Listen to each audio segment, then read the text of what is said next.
Avez-vous déjà eu un pressentiment avant qu'une catastrophe ne frappe ?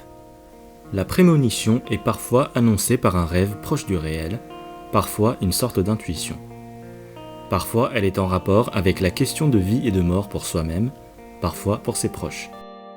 Lorsqu'un parent éloigné souffre, certaines personnes auront une sensation physique correspondante. Les gens appellent souvent cette mystérieuse capacité prédictive le sixième sens. Du naufrage du Titanic en 1912 à la catastrophe des mines d'Aberfan en 1966, jusqu'à l'incident du 11 septembre, beaucoup de gens après ces catastrophes ont dit qu'ils avaient eu un pressentiment. Le 17 juillet 2014, un jeune garçon néerlandais âgé de 11 ans, Miguel Panduinata, était sur le point de suivre son frère âgé de 19 ans pour embarquer sur le vol Malaysia Airlines 17 depuis Amsterdam pour rejoindre la maison de sa grand-mère à Bali. Les deux garçons disent au revoir à leur mère Samira et s'embrassent à l'aéroport. Sur le chemin vers la porte d'embarquement, Miguel fait soudainement demi-tour et retourne en courant vers sa mère, la serre dans ses bras et lui dit « Maman, tu vas me manquer. Et si l'avion s'écrase et que je meurs ? J'ai peur de prendre l'avion. » La maman trouva cela très étrange, mais malgré tout réconforta son fils et lui dit « Ne dis pas ça, rien de tout ça n'arrivera. » Alors que Samira regardait les frères partir, le petit-fils n'arrêtait pas de la regarder en retournant la tête. 2 heures après le décollage, le MH17 sera touché par un missile du type Buk-Telar de fabrication russe, lancé par des rebelles ukrainiens et s'écrasera dans l'est de l'Ukraine, une zone agitée par des troubles séparatistes liés à la Russie.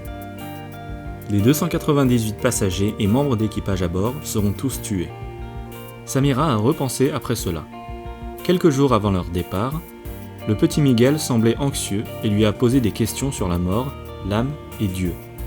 Dans la soirée, la veille du départ, il serra sa mère dans ses bras, ne voulant pas la lâcher.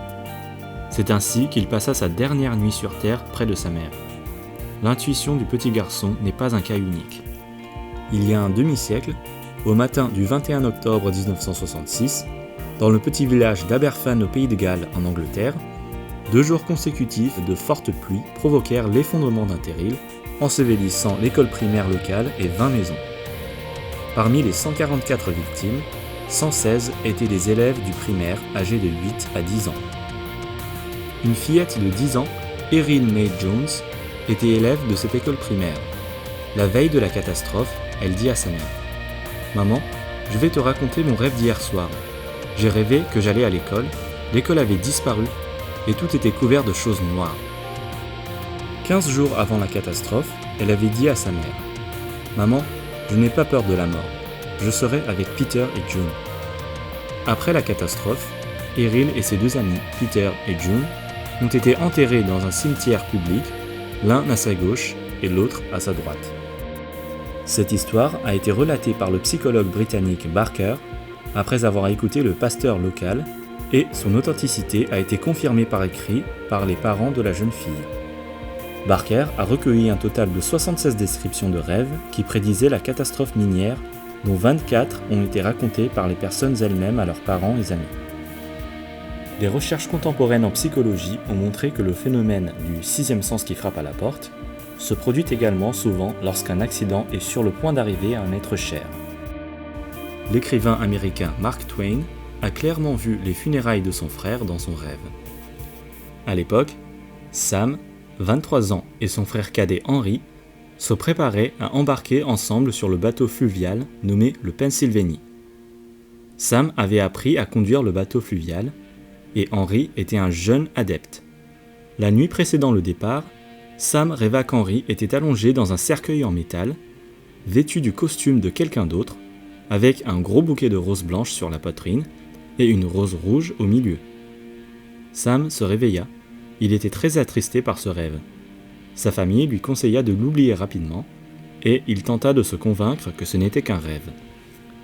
Après que les frères soient montés à bord du navire, Sam fut transféré sur un autre navire en raison d'un conflit avec le navigateur grincheux.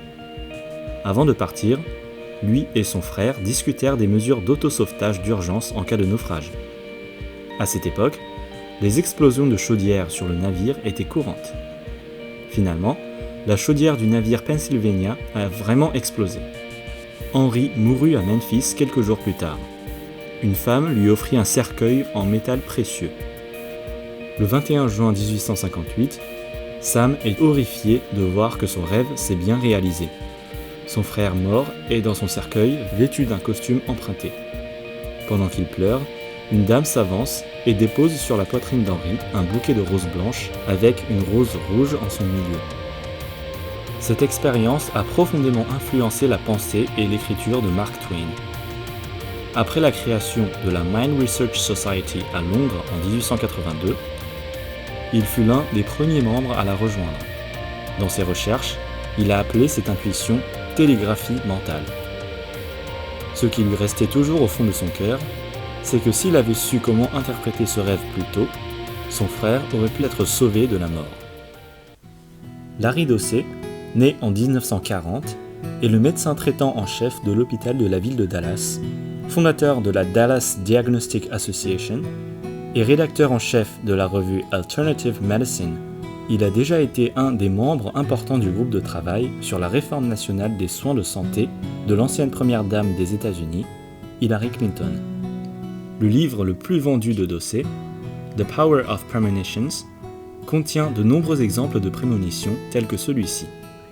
Une mère annula le vol pour toute sa famille à destination de Disney le 11 septembre, ayant prévu que l'avion s'écraserait sur un bâtiment ce jour-là. Dans Guérir au-delà du corps, Dossey a également mentionné un cas. Une mère ressent soudainement une douleur brûlante dans sa main droite en écrivant une lettre. Elle pose le stylo, puis elle reçoit un appel disant que la main droite de sa fille a été gravement brûlée par un liquide acide pendant une expérience. Le psychiatre américain, le docteur Bernard Beitman, a souligné que la connaissance à distance de la douleur des autres se produit souvent entre des jumeaux ou des proches. Il suppose que nos pensées et nos sentiments ont un impact bien plus important les uns sur les autres que nous ne l'imaginons. Il a personnellement vécu des événements synchronisés et se rend également compte que nous ne faisons qu'un. Les historiens ont souligné que juste avant le départ du Titanic, une cinquantaine de passagers ont annulé leur embarquement. Avant ce naufrage du XXe siècle, de nombreux passagers ont dit à leurs parents et amis qu'ils avaient un pressentiment inquiétant. Par exemple, le premier lieutenant Henry Wilde, décédé lors du naufrage, avait écrit à sa sœur à propos du navire. « Je n'aime toujours pas ce navire. J'ai un pressentiment étrange par rapport à lui. » La lettre a été envoyée lors de sa dernière escale en Irlande. Bien que les recherches scientifiques n'aient pas été en mesure de déterminer d'où viennent les intuitions des individus, des chercheurs ont observé que le sixième sens est souvent associé à un danger pour la vie. Larry Dossey pense que l'apparition de ces intuitions a un but précis, principalement celui d'alerter les gens pour sauver des vies. Il a écrit « Si vous savez qu'une menace pour la vie s'approche, vous avez une chance de l'éviter.